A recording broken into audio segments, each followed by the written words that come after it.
ಮೈತ್ರಿ ಮುರಿದು ಬೀಳುತ್ತೆ ಅನ್ನೋ ಮಾತು ಕೇಳಿ ಬರ್ತಾ ಇದೆ. ಮೈತ್ರಿ ಸರ್ಕಾರದಲ್ಲಿ ಒಡಕು ಬರದಂತೆ ನೋಡ್ಕೊಳ್ತೀವಿ, ಎರಡೂ ಪಕ್ಷಗಳು ಜವಾಬ್ದಾರಿಯಿಂದ ನಡ್ಕೊಳ್ಳೋಕೆ ಪ್ರಯತ್ನವನ್ನ ಪಡ್ತಾ ಇದೆ ಅಂತ ದೇವೇಗೌಡರು ಹೇಳಿಕೆಯನ್ನ ಕೊಟ್ಟಿರೋದು.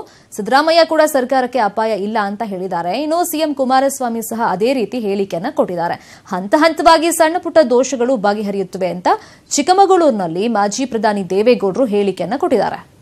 ಈಗ ಈ ಮೈತ್ರಿ ಇವತ್ತು ಹೇಳಿದ್ರಿ ನಮ್ಮ BBMPದು ಅಂದರೆ ಇವೆಲ್ಲ ಏನು ನಾಳೆ ಬೆಳಿಗ್ಗೆ ಬ್ರೇಕ್ ಆಗುತ್ತೆ ಅನ್ನೋದಕ್ಕೆ ಅವಕಾಶ ಇಲ್ಲ. ಇಲ್ಲಿ ನಾನು ಇದ್ರ ಬಗ್ಗೆ ಹೆಚ್ಚು ಚರ್ಚೆ ಮಾಡಲ್ಲ.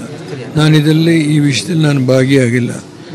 ಪ್ಲೀಸ್, ಈಗೇನು ಸಿದ್ದರಾಮಯ್ಯರು ಸರ್ಕಾರ ನಾವು ಯಾವುದೇ ಕಾರಣಕ್ಕೆ ಅಪಾಯ ಬಿಡಲ್ಲ ಅಂತಲೂ ಹೇಳಿದ್ದಾರೆ. ಕುಮಾರಸ್ವಾಮಿಯವರು ಅದೇ ರೀತಿ ಹೇಳಿದ್ದಾರೆ. ಅದರಿಂದ ಹಂತ ಹಂತವಾಗಿ ಕೆಲವು ಸಣ್ಣ ಪುಟ್ಟ ದೋಷಗಳಿದ್ರೆ ಸರಿ ಹೋಗುತ್ತೆ. ಬೆಂಗಳೂರಲ್ಲಿ ಸೈಟ್ ಮತ್ತು ಅಪಾರ್ಟ್ಮೆಂಟ್ ಕೊಳ್ಳುವವರಿಗೆ ಒಂದು ಸುವರ್ಣಾವಕಾಶ. ನಿಮ್ಮ ನ್ಯೂಸ್18 ಕನ್ನಡ ಬೆಂಗಳೂರಿನ ರಾಜಾಜಿನಗರದ ಕೇಲಿ ಗ್ರೌಂಡ್ನಲ್ಲಿ ಬಿಗ್ ರಿಯಲ್ ಎಸ್ಟೇಟ್ ಎಕ್ಸ್ಪೋ ಆಯೋಜಿಸಿದೆ. ಇಂದಿನಿಂದ 3 ದಿನಗಳ ಕಾಲ ನಡೆಯಲಿರುವ ಈ ಬಿಗ್ ರಿಯಲ್ ಎಸ್ಟೇಟ್ ಎಕ್ಸ್ಪೋದಲ್ಲಿ ಪ್ರತಿಷ್ಠಿತ 25 ಬಿಲ್ಡರ್ಸ್ ಮತ್ತು ಡೆವಲಪರ್ಸ್ ಪಾಲ್ಗೊಳ್ತಾ ಇದ್ದಾರೆ.